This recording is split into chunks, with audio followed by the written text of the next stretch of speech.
સુધી આમાં શું સમાજના વિવિધ સંગઠનો વિવિધ રીતે કામ કરતા હોય છે। અત્યારે ધારો કે આ 42 ગોળ પાટણ છે તો એ કન્યા હોસ્ટેલનું કામ કરે છે અને અહીં પાટણ એક શૈક્ષણિક હબ ગણવામાં આવે છે। તો બધાએ ભૌગોલિક સ્થિતિ પ્રમાણે બધાને નજીકનું સ્થળ આ લાગે એટલે એમાં કોઈ ભાજપ કોંગ્રેસ કે એવી વાત અને હું માનું છું ત્યાં સુધી કદાચ એમને બધાને આમંત્રણ કે આપ્યું હોત તો પણ એ હું માનું ત્યાં સુધી આવી શકતા નથી। અને એમને સત્તામાં બેઠેલા લોકો છે તો અમે પણ જે કંઈ ઠાકોર સમાજની ક્ષત્રિય સમાજની વિસ્તારોની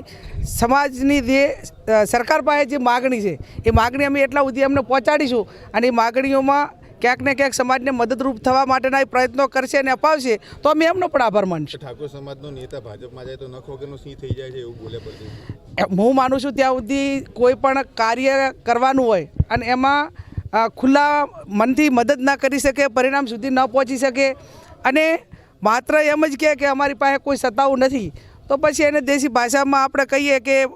ધારાસભ્ય હોય કે મંત્રી હોય પણ એ પોતાના વિભાગનું ડિપાર્ટમેન્ટનું સાચું કામ હોય, વ્યાજબી હોય છતાં પણ એ પરિણામ ના લાવી શકે તો એ પાવર વગરના પ્રધાન આપણે